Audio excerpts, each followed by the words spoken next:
مزاج معلّہ کی نفاستوں پہ ناگوار نہ گزرے تو بلند آواز سے سر اللهم صل على محمد وآل محمد. أعوذ بالله السميع العليم من الشيطان اللعين الرجيم. بسم الله الرحمن الرحيم. الحمد لله الذي هدانا لهذا وما كنا لنهتدي لولا أن هدانا الله لقد جاءت رسلنا ربنا بالحق ثم الصلاة والسلام على سيد أسماء في الوجود في سر الله نقطه دائرة الوجود لواء الحمد والمقام المحمود جد الحسن والحسين أبي القاسم محمد صلى اللهم صل على محمد وآل محمد. وعلى أولاد الطيبين الطاهرين المعصومين المخدومين المظلومين ولعنة الله على أعدائهم أجمعين من يومنا هذا إلى قيام يوم الدين.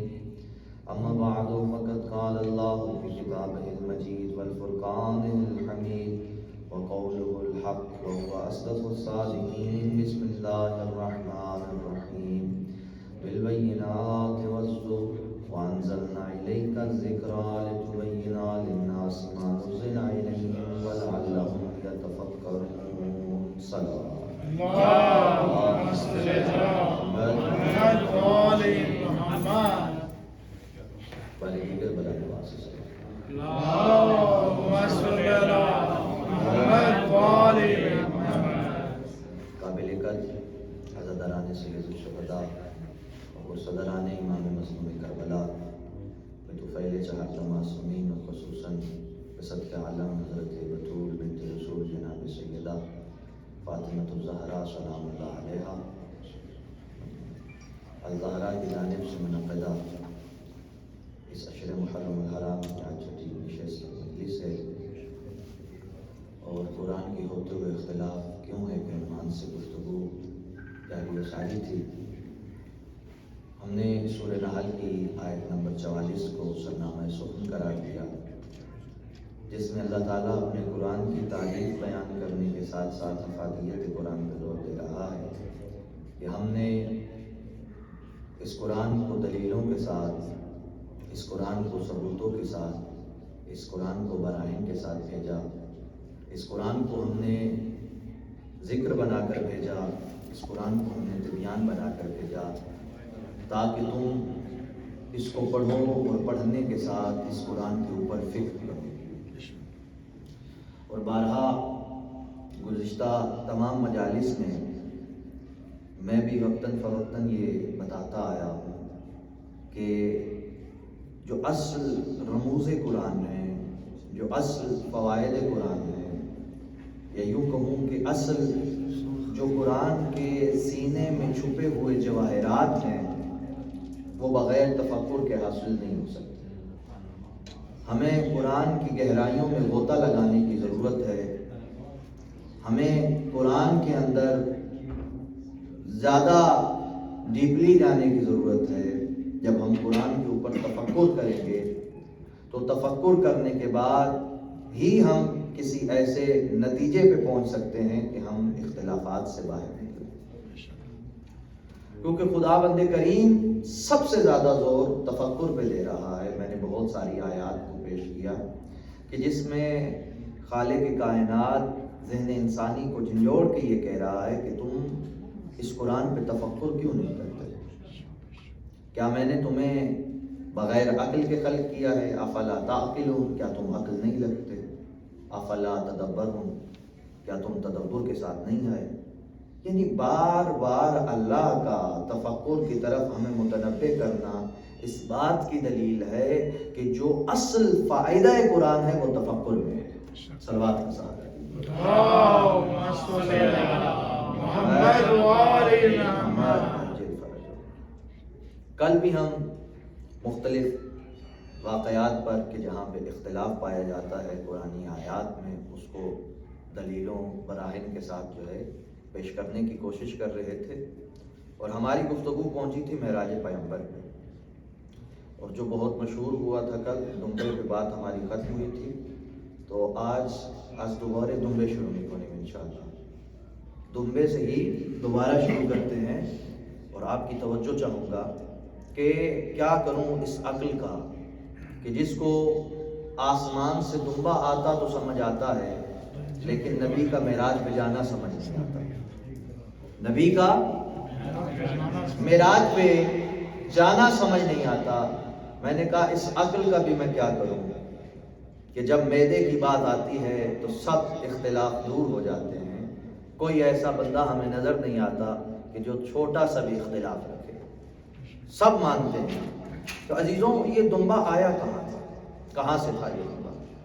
پوچھنے والے نے امام صادق علیہ السلام سے سوال کیا، صلوات سب مل کے پڑھیں، اللہم صلی علی محمد وعلی محمد۔ پوچھا مولا یہ دمبا آیا کہاں سے تھا؟ تو معصوم نے ارشاد فرمایا کہ یہ جنت سے آیا تھا، دمبا جنت سے آیا تھا۔ معصوم نے پھر بتایا کہ حضرت آدم کے دو بیٹے تھے، ایک کا نام تھا حابیل، ایک کا نام تھا قابیل۔ بہت ہی صلوات پڑھی، اللہم صلی علی محمد وآل محمد، دوبارہ دیگر صلوات کا ساتھ، اللہم صلی علی محمد وآل محمد۔ ایک کا نام تھا حابیل، دوسرے کا نام تھا قابیل۔ حضرت آدم نے کہا کہ حابیل میرے وارث ہے، تو قابیل نے کہا میں اولاد اکبر ہوں، حق میرا بنتا ہے، میں بابا کا وارث ہوں، آدم کا وارث میں۔ دونوں میں لڑائی جھگڑا شروع ہو گیا۔ حابیل نے کہا بابا نے مجھے بنایا ہے، قابیل کہنے لگا حق میرا ہے، تو دونوں میں اختلاف ہو گیا، تو بات نہیں پتہ چل رہی۔ اللہ نے کہا، اعلان ہوا، آدم دونوں بیٹوں سے کہہ دو کہ نظر کریں۔ کیا کہا؟ نظر کریں، جس کی نظر قبول ہوگی وہ وارث ہوگا۔ تو یہاں پہ یہ جملہ تو پتہ چلا، یہ بات تو پتہ چلی کہ نظر کرنا شیعت کی علامت نہیں، آدمیت کی علامت ہے۔ بھائی میں آہستہ سے کہہ رہا ہوں تو اس کا مطلب یہ نہیں ہے کہ جملے میں وزن نہیں ہے، جملہ اتنا ہی وزنی تھا، لیکن میں نے بہت آہستہ سے کہہ دیا۔ اگر میں آہستہ کہوں تو آپ نے آہستہ نہیں ہونا۔ تو عزیزان محترم، یہ پتہ چلا جو ہم یہ نظر کرتے ہیں، یہ نظر کرنا صرف شیعت کی علامت نہیں ہے، آدمیت کی علامت ہے۔ اعلان ہوا، آدم اپنے بیٹوں سے کہو کہ دونوں نظر کریں، جس کی نظر قبول ہو جائے گی وہ وارث ہوگا۔ دونوں بیٹوں نے پوچھا بابا ہمیں نظر کرنی ہے، لیکن نظر کا کوئی طریقہ اور سلیقہ بھی ہے کہ نہیں؟ نظر کیسے کرنی ہے؟ کہا کہ وہ سامنے پہاڑی دیکھ رہے ہو، تمہیں ایسا کرنا ہے کہ جس اجناس کو تم کام کر رہے ہو، جو تمہارے پاس قیمتی مال ہے، تم جس کو محنت کر کے بنا رہے ہو، جو بھی تمہارے پاس ہے، کوئی چیز ایسی لو جو تمہیں محبوب ہے، اس کو لے جاؤ اللہ کی بارگاہ میں نذرانے کے لیے۔ جس کی نذرانے کو اللہ قبول کرے گا وہ میرا وارث ہوگا۔ اب آدم نے سمجھا دیا، آدم نے بتایا کہ اوپر سے تجلی آئے گی، آگ آئے گی، نور آئے گا، اور وہ تمہاری نظر کو اٹھا کے لے جائے گا۔ اب قابیل نے سوچا، قابیل نے کہا آگ نے آنا ہے، کہ آدم بتا رہے ہیں، بابا بتا رہے ہیں کہ تجلی آئے گی، اجناس کو لے جائے گی۔ بھئی جب آگ نے آنا ہے، آگ کا کام ہوتا ہے جلانا، تو جب میرا مال جل جائے گا تو مجھے بہترین کو رکھنے کی کیا ضرورت ہے؟ جب اس نے یہ سوچا تو چلو یہاں پہ رک کے ایک جملہ کہہ دوں۔ جب ہم جناب غازی عباس کے علم پہ اگربتی جلاتے ہیں، موم بتی جلاتے ہیں، دیا جلاتے ہیں، تو بعض لوگ ایسے بھی ہوتے ہیں جو کہتے ہیں اگربتی جلانے سے کیا ہوگا، موم بتی جلانے سے کیا ہوگا، دیا جلانے سے کیا ہوگا۔ تو عزیزوں، یہ قابلیت نہیں بول رہی بلکہ قابلیت بول رہی ہے جو یہ باتیں کرتے ہیں۔ جناب قابیل نے کیا کہا کہ بھائی میں کیوں جا کے رکھوں، میں نے اتنی محنت کی ہے، جو میرے پاس جلا ہوا ہے، جو میرے پاس ناقص مال ہے، میں اس کو جا کے اللہ کی بارگاہ میں پیش کر دوں گا، وہ آگ آئے گی، اس کو جلانا ہی ہے، اور کرنا کیا ہے۔ ادھر سے حابیل نے سوچا کیونکہ بارگاہ میں خداوند کریم میں نے مال دینا ہے، تو جو میرے پاس سب سے بہترین مال ہے میں اس کو اللہ کی بارگاہ میں قربان کروں گا۔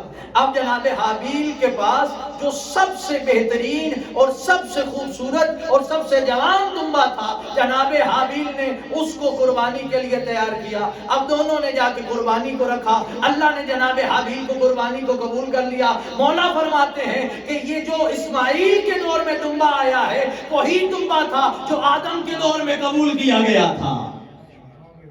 یہ وہی دمبا، صلوات پڑھیں گے محمد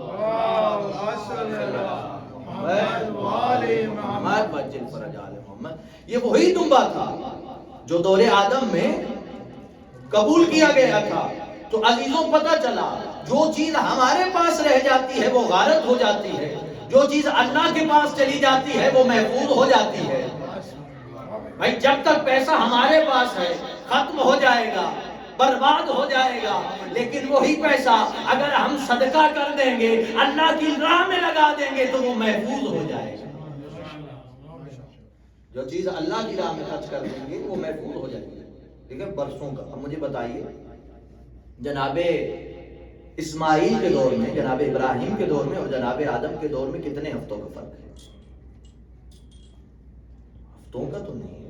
آپ کی یہ انگلی اشارہ کرنا چاہتی ہے کہ ہفتوں کا نہیں ہے، سالوں کا بھی نہیں ہے، یہ تو کوئی صدیوں کا معاملہ ہے، کئی 100 سال پرانا معاملہ ہے، کیونکہ بہت ڈسٹینس ہے جناب ابراہیم کے عرصے میں اور جناب حضرت آدم کے دور میں۔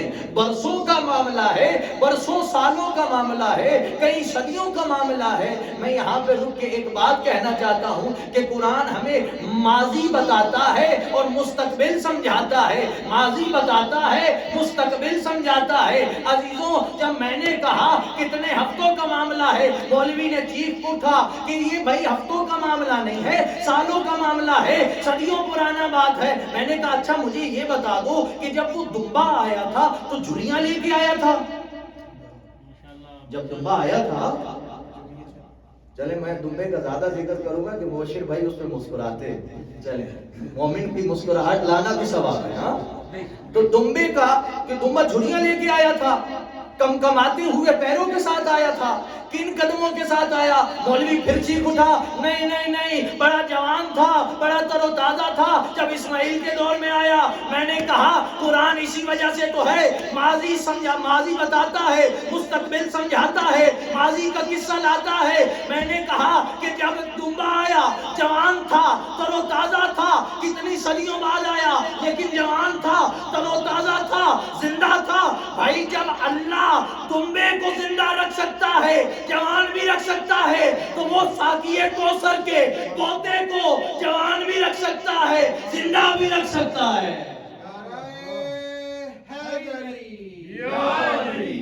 اور محمد وآل محمد صلی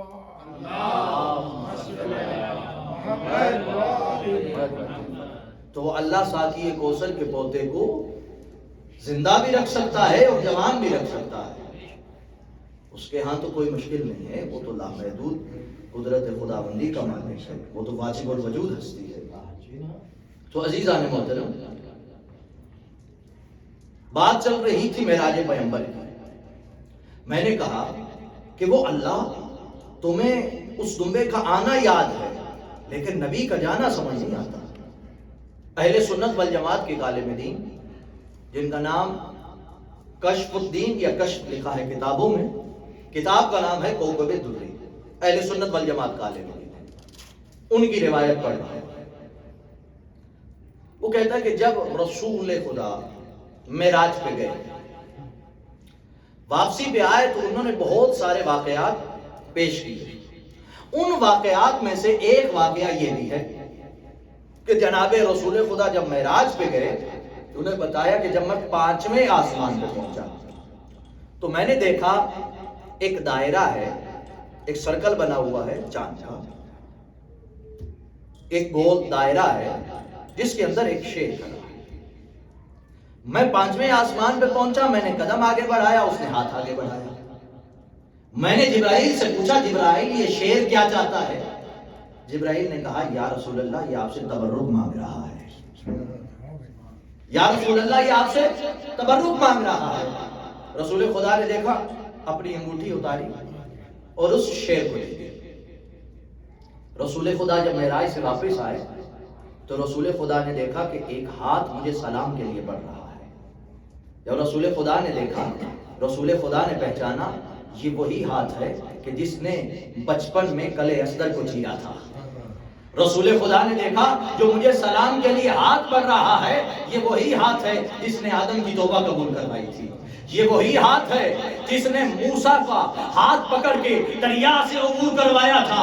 آپ حضرت محمد مصطفیٰ کہہ رہے ہیں میں نے پہچانا یہ وہی ہاتھ ہے جس نے عیسیٰ کی مدد کی تھی، یہ وہی ہاتھ ہے جس نے آدم کی توبہ قبول کروائی تھی، یہ وہی ہاتھ ہے جس نے ابراہیم کی آگ کو گلزار بنوایا تھا۔ میں نے دیکھا یہ وہی ہاتھ ہے جس نے سورج کے گریبان میں ہاتھ ڈال کے واپس پلٹا لیا تھا۔ میں نے دیکھا یہ وہی ہاتھ ہے جس نے تارے کو کمی بنا کے اپنے گھر کا غلام بنا دیا۔ میں نے دیکھا یہ ہاتھ میرے بھائی علی حیدر کرار کا ہے۔ میں نے پھر کیا دیکھا؟ جو انگوٹھی میں 5ویں آسمان پہ دے آیا تھا وہ انگوٹھی علی کے ہاتھ میں ہے۔ میں نے پوچھا یا علی یہ انگوٹھی تو میں اوپر دے کے آیا، آپ کے ہاتھ میں کیسے آ گئی؟ آپ کے ہاتھ میں کیسے آ گئی؟ پھر نبی مسکرائے اور پھر کہا یا اسد اللہ الغالب جزاک اللہ، اے اسد اللہ الغالب تیرے کیا کہنے؟ تو پتا چلا یہ جو میرے مولا کا نام علی حیدر کرار ہے، یہ جو میرے مولا کا نام اسد اللہ ہے، اللہ کا شیر، یہ چرایا ہوا نام نہیں ہے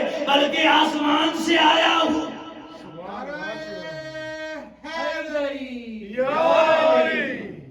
تو پتہ چلا مولا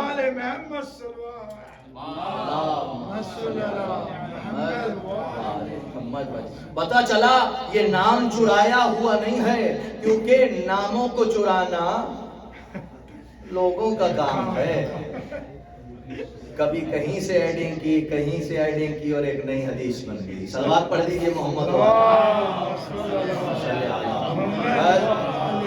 محمد واجل فرجہم۔ میں کہوں گا مولا آپ نے انگوٹھی کیوں لی؟ یہ تو انہوں نے حدیث بیان کی نا کہ روایت انہوں نے اپنی کتاب میں لکھا۔ میں نے کہا ٹھیک ہے کیا ہے کیا نہیں میں بات نہیں کرتا، لیکن مجھے بس ایک سوال کا جواب چاہیے مولا۔ مجھے یہ تو بتائیے مولا اگر آپ نے مانگنا تھا کوئی بادشاہت مانگتے، کوئی تخت مانگتے، کوئی تاج مانگتے، کوئی سلطنت مانگتے، مولا آپ نے انگوٹھی کیوں مانگی؟ آواز آئے گی ابو ذر شیرازی میں نے معراج پیغمبر کا ثبوت دینا تھا، بتانا یہ چاہتا تھا کہ جب رسول گئے انگوٹھی جسم میں پائی جاتی ہے روحوں میں نہیں۔ دونوں ہاتھوں کو بلند کر کے علی ولی نعرہ حیدری صلوات پڑھ دیجئے پر محمد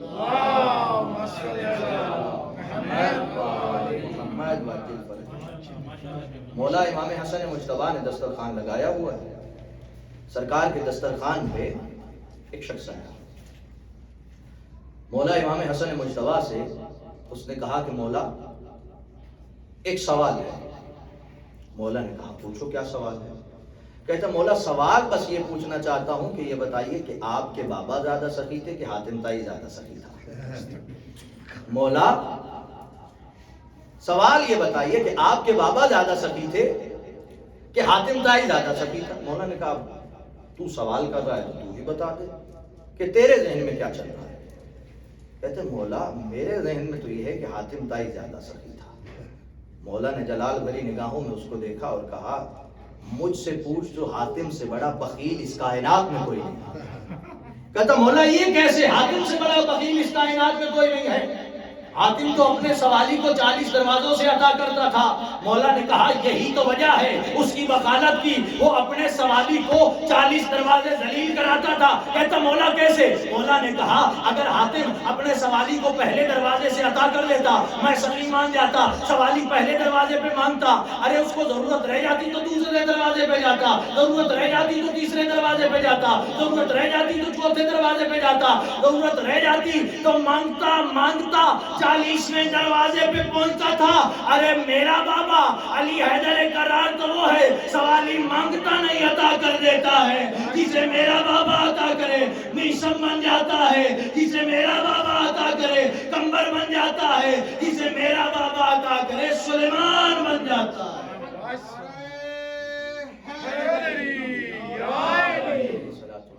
صلوات پڑھیں پر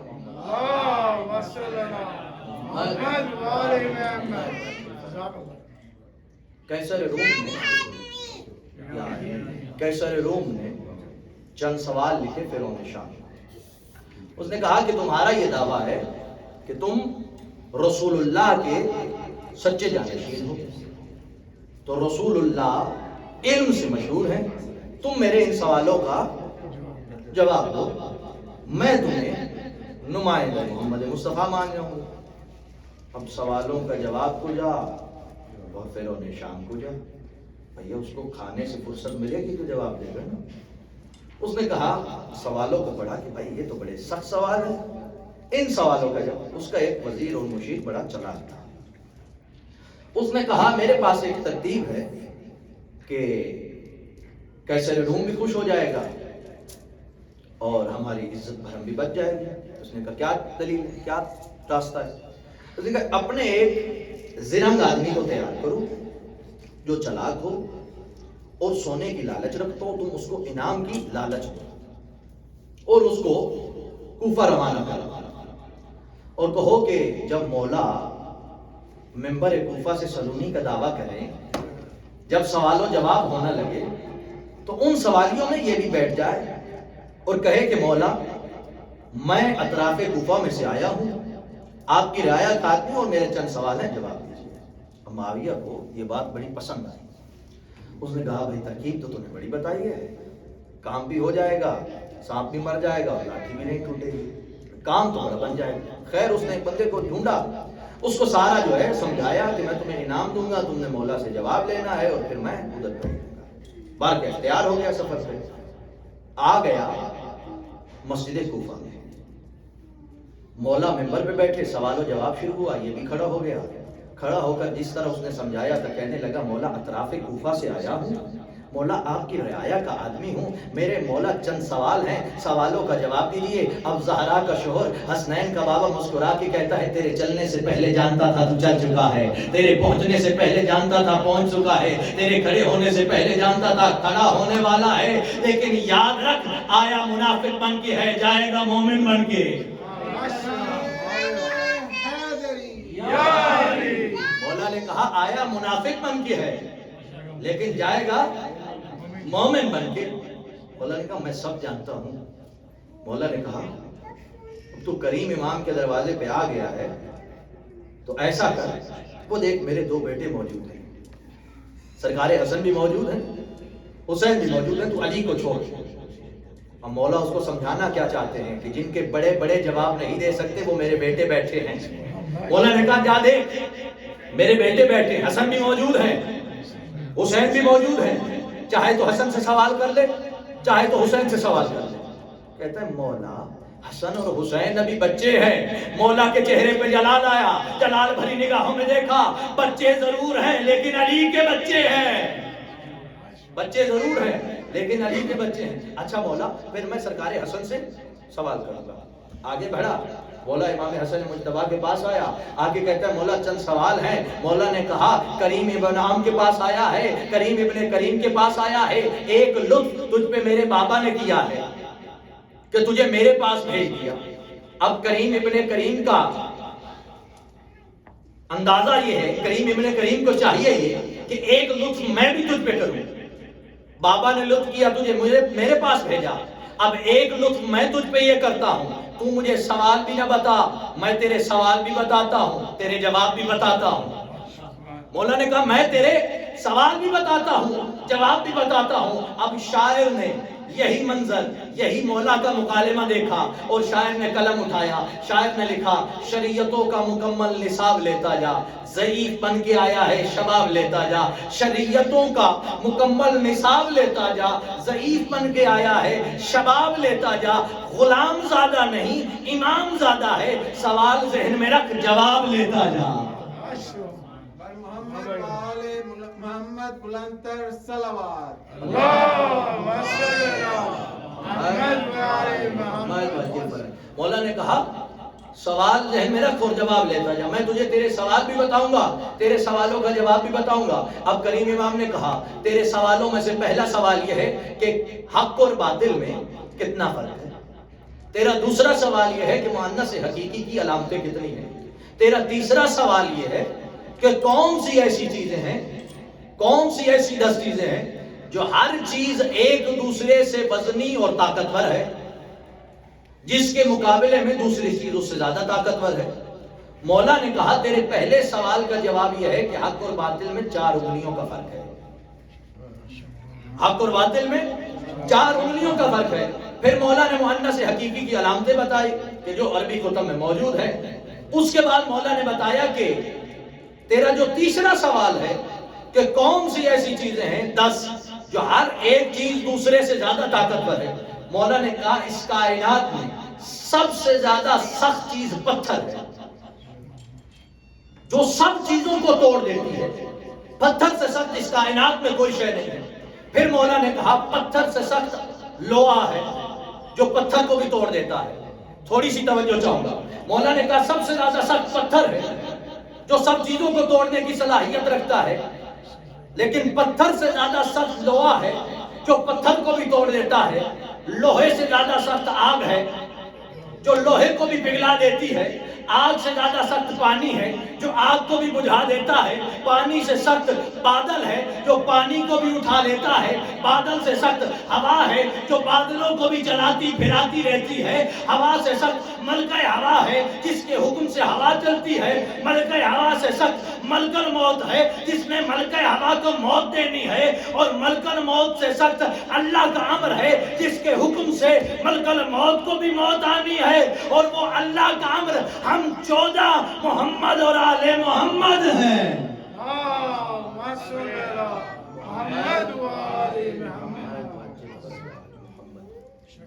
تو اللہ کا امر محمد و آل محمد۔ بس عزیزوں جتنا فضائل میری قسمت میں لکھا تھا میں نے پڑھ لیا، اب چند جملے مسائل کے اور عبادت کو مکمل کرنا چاہتا ہوں۔ عزیزوں آج مجھے مولا امام حسن مجتبیٰ کو پرسہ دینا ہے، آج مجھے غریب امام حسن مجتبیٰ کو پرسہ دینا ہے۔ آپ سوچ رہے ہوں گے کہ میں نے مولا امام حسن کو کیوں غریب کہا ہے؟ عمران بھائی ایک دفعہ مجھے دیکھ لیجیے، کوئی جتنا بھی غریب ہو اس کو غسل بھی دیا جاتا ہے، کفن بھی دیا جاتا ہے۔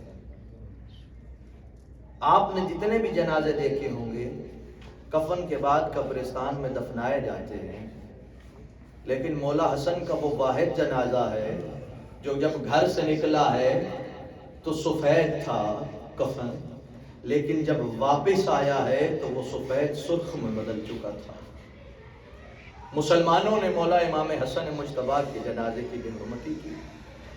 میں کہوں گا سلام ہے بی بی زینب عالیہ کی جرت اور ہمت کو۔ جب بھائی مر جائے تو بہنوں کی کیا حالت ہوتی ہے، بھائی کا دیدار کرنا چاہتی ہیں، لیکن اللہ جانے بی بی زینب عالیہ کی کیا حالت ہوگی کہ جب بھائی کے لاشے کو، بھائی کے جنازے کو لال دیکھا۔ اللہ جانے کس طرح بی بی زینب عالیہ نے مولا حسن مجتبیٰ کے جنازے سے تیر نکالے ہوں گے۔ اپنی قسمت زینب عالیہ کی، ایک بھائی کے لاشے پہ تیر ہیں اور دوسرے بھائی کا لاشا تیروں پہ۔ اجرکم اللہ۔ عزیزوں میں اپنی ماں و بہنوں کے لیے یہ جملہ کہنا چاہتا ہوں، دادا اور دادی کو پوتے بڑے پیارے ہوتے ہیں۔ آج مجھے جناب قاسم کا پرسہ بی بی زہرا کو دینا ہے۔ عزیزوں رات کے 2 بجے کا قریب وقت ہو، آخری پہر ہے رات کا، مولا امام حسین علیہ السلام مصلی پر موجود ہیں۔ عبد المعبود کی باتیں ہو رہی کہ اسی عالم میں شہزادہ قاسم مولا حسین کے پاس آئے۔ مولا حسین نے دیکھا کہ قاسم آئے ہیں، جناب قاسم کو گود میں لے لیا، کسی وقت آنکھوں کو چومتے ہیں، کسی وقت پیشانی کو چومتے ہیں اور پوچھا قاسم رات کے اس وقت کیوں آئے ہو؟ میں نے کہا تھا زیادہ وقت ماں کے ساتھ رہا کرو، آپ رات کے اس وقت کیوں آئے ہیں؟ جناب قاسم نے کہا بابا خیمے میں میری اماں سے بات ہو رہی تھی اور مجھے اماں کہہ رہی تھی قاسم علیہ السلام، قاسم میں سیدادی نہیں ہوں، قاسم کل جب قربان ہونا کل سب سیدادیوں کے بچے قربان ہوں گے، لیکن میں چاہتی ہوں کہ تیری قربانی ذرا نرالی قسم کی ہو، میں چاہتی ہوں سب سے پہلے میں تیرا لاشا دیکھوں۔ قاسم نے کہا بابا بس میں یہ پوچھنے آیا ہوں کل کے شہیدوں میں میرا نام ہے کہ نہیں؟ مولا نے کہا قاسم تو میرے بھائی کی نشانی ہے، چوما۔ مولا نے جواب نہیں دیا۔ جب قاسم کا اصرار بڑھا نا، بابا بتائیے نا کہ میری کل شہادت ہوگی کہ نہیں، مولا بتائیے نا، اب قاسم ہے کہ ضد پہ ضد کیے جا رہے ہیں۔ مولا حسین کہتے ہیں قاسم تو مجھے بڑا پیارا ہے، قاسم تو میرے بھائی کی آخری نشانی ہے۔ اب جناب حسین نے جب دیکھا نا قاسم بڑی ضد کر رہا ہے، ایک مرتبہ مولا حسین نے کہا قاسم کل کے شہیدوں میں علی اصغر کا بھی نام ہے۔ اب قاسم نے علی اصغر کا نام سنا اور بابا کی جھولی سے جلدی سے اٹھا، روایات میں ملتا ہے ایک انگڑائی لی، ابا کا دامن ٹوٹا۔ جناب قاسم نے کہا مولا یہ کیا کہہ رہے ہیں، کیا قوم اشقیاء، کیا کمینے لوگ ہمارے خیموں میں آ جائیں گے؟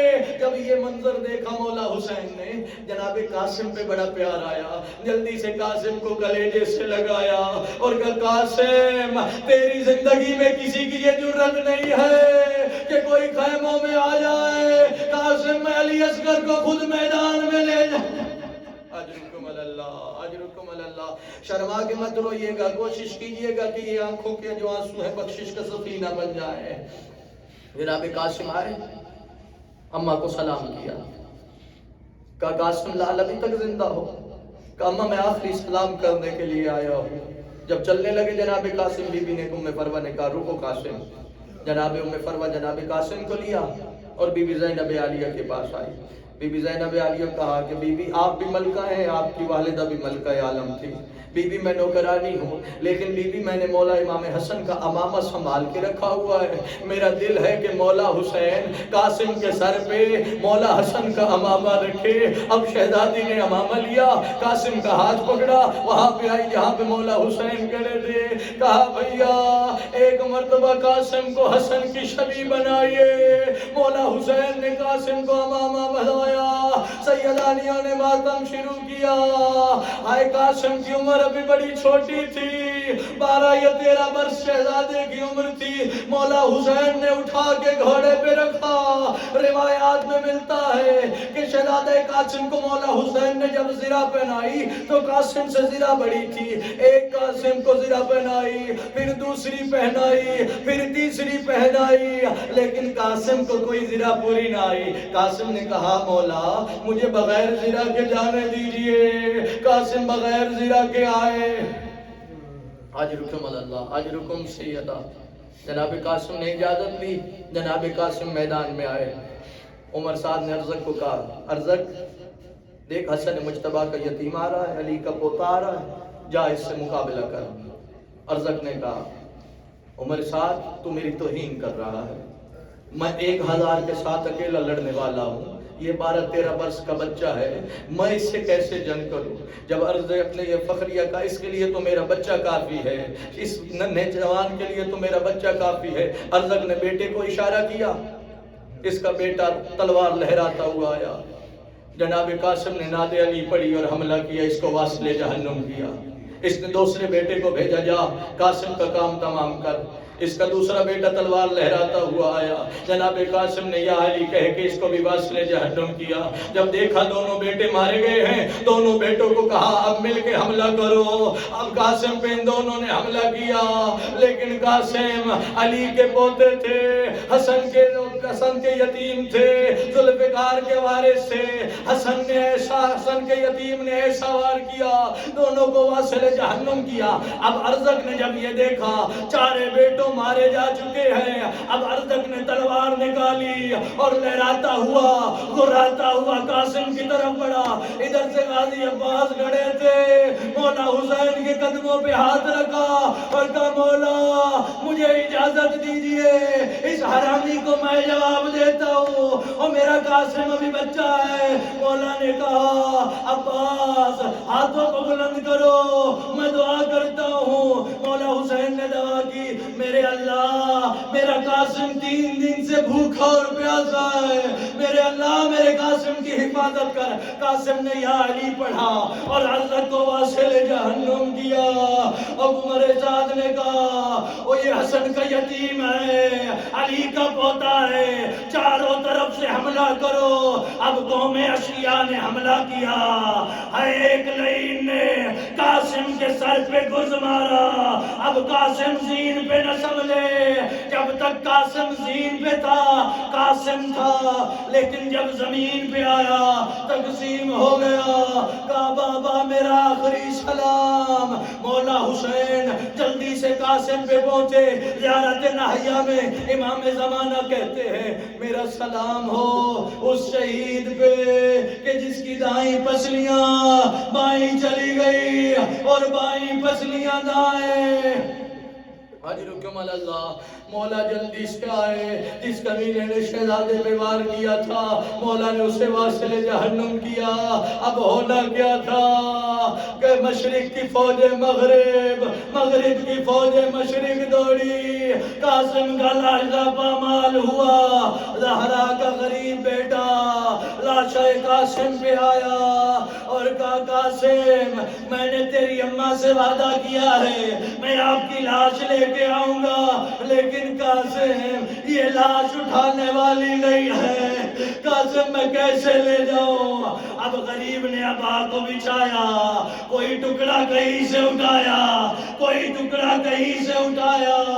ایک گڈڑی بنائی غریب نے اٹھائی اور خیموں میں لے کے آئے. کہا زینب بہن ام پروا کو نہ دکھانا نہیں تو پروا مر جائے گی. عزیزوں جب بی بی نے دیکھا ام پروا نے 2 رکعت شکرانے کے ادا کیے اور کہا میرے اللہ تیرا شکر ہے کہ میری محنت کام آ گئی. اب جناب قاسم کا لاشا مولا نے اٹھایا علی اکبر کے ساتھ رکھا. غریب دونوں کی لاشوں میں بیٹھ گئے اور ایک مرتبہ کہا میرے اللہ حسین غریب ہو گیا واہ غربتا. انا للہ و انا الیہ راجعون. الا لعنۃ اللہ علی القوم الظالمین وسيعلم الذين انقلبوا